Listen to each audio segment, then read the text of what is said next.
What's up YouTube? Capital G here. Got some Adagnister action for you guys to check out, showing you the power of this archetype post Eternity Code. Now keep in mind, there could still be some more Adagnister support in that set, but man, that new Link 6 monster, I told you guys it was going to be easy for the archetype to summon it. Now I got proof, and yeah, the card it's immune to everything. If your opponent doesn't have a Kaiju or something like the Monarch Stormforth, they're basically not going to kill the card unless they go for like Brawl Sword Dragon. The point is, there are very few outs that commonly are ran in Yu-Gi-Oh decks, at least in the main deck anyways, and you guys will see how easy it is to summon and why it being unaffected by everything is pretty absurd.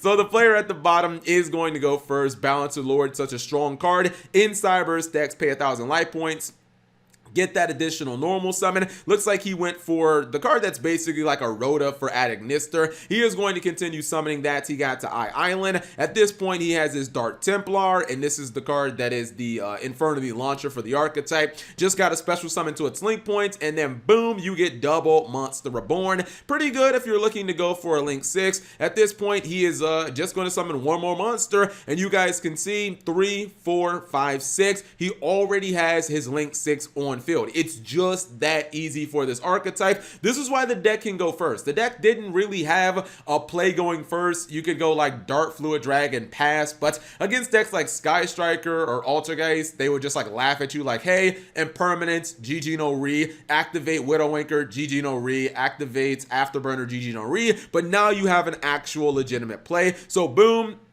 summons the Link 6. It has 4,000 attacks, so you basically have to go like, I mean, Brawl Sword Dragon's kind of like the only commonly played thing that I can think of that gets that high, basically, that can kill it. But even if your opponent would try to summon something like Brawl Sword, he's got the Nibiru, and you guys will see why this is such a funny interaction, because I thought, all right, well, I guess his opponent would just try to summon his own copy of the Arrival Cyber's Adagnister. He's got his copy of Dark Templar, looking to get that Infernity launcher effect, but when he tries to go for the XC and he tries to keep going, his opponent says, nah bro, you don't get to do the cheese that I'm dropping on you. I'm gonna drop Nibiru, and since this guy is unaffected by everything, he's even unaffected by Nibiru. This means that this card will not be tributed if you use Nibiru from your hand. This card's completely safe. You just get to nuke your opponent's field. Sure, they get a token, but nobody care about a token. Even, by the way, let's just say this token was like,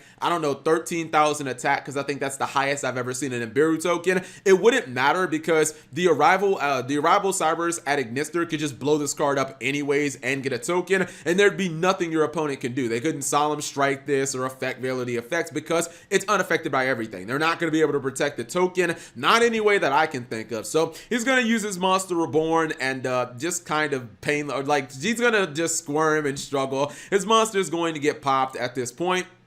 He'll get himself a token. Now, people were telling me that in the anime, the card, the Arrival Adagnister, like they said that it got 1,000 attack for every monster that was at its link point. That would make a lot of sense, because with Konami nerfing it, I really don't understand why it gives you a token. Like, I don't understand that at all. I mean, he gets Link Karibo, but like, what's the point? It's just one little monster that's kind of pointless. At this point, his opponent has Ib. He can't really do anything. He's just going to fall victim to the beatdown. And I mean, there's a lot of decks, guys, that if you summon this card, especially game one, they're just not going to be able to kill it. I mean, decks like Altergeist, Sky Striker, Guru Control, they do not run any main deck out. Same thing with like True Draco.